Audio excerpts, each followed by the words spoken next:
quickly to 8 o'clock. Before we get there, though, let's just talk about African tourism. It's on a big drive to try and woo back foreign travellers. It's going to reach fever pitch. They're hoping this week at Travel Indaba. That's right. Hundreds of African tourist vendors will pitch their products to over 200 international buyers. The Indaba takes place at the Nkosi Albert Luthuli International Convention Centre in Durban from today. Yeah, that's right. This meeting has always been a great platform for buyers and exhibitors to chat to each other, engage with each other on the challenges and, of course, more importantly, the opportunities that can increase tourism on the continent.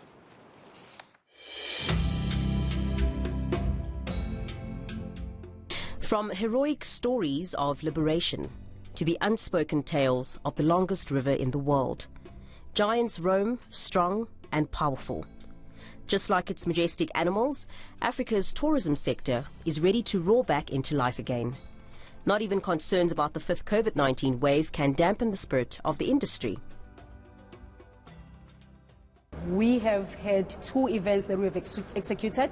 In September last year, we had Africa's Travel Indaba that also happened at the height of one of the waves in South Africa.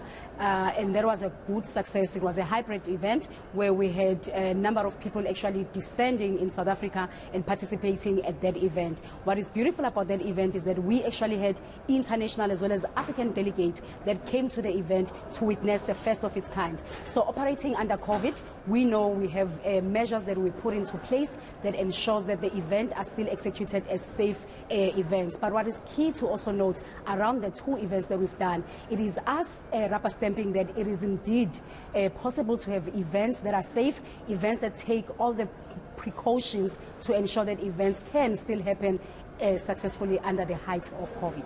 After a 2-year absence, Africa's key tourism role players are emerging collectively and synchronized under the theme Africa's Stories, Your Success. African destinations will showcase their leisure offerings to over 200 international buyers. Tourism players on the continent are planning to use Indaba to reignite the influx of tourists back to the motherland. South African tourism will use their inspirational global campaign, Live Again, to connect and showcase the country's readiness to meet the needs of travellers who are ready to tour again after 2 years of lockdown.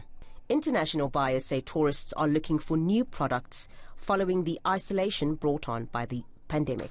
This year, as we emerge from the pandemic years of 2020 and 2021, I'm expecting to meet with partners who have endured the hardships of a global downturn in tourism.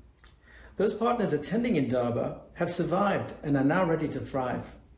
I anticipate very meaningful meetings with stakeholders who are ready to showcase African destinations as safe and ready for guests.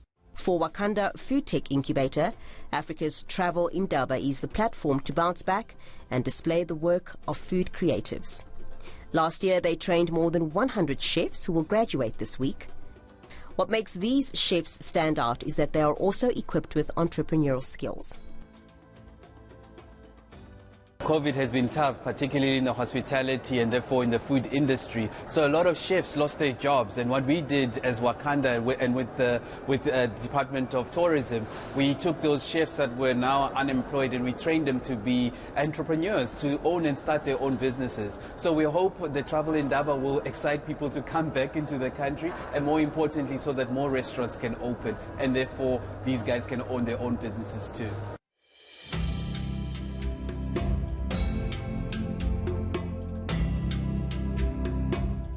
So as thousands of delegates descend on Durban, the battered tourism sector believes the sun will rise again for this multi-billion rand industry that contributes to the financial stability of the African economy.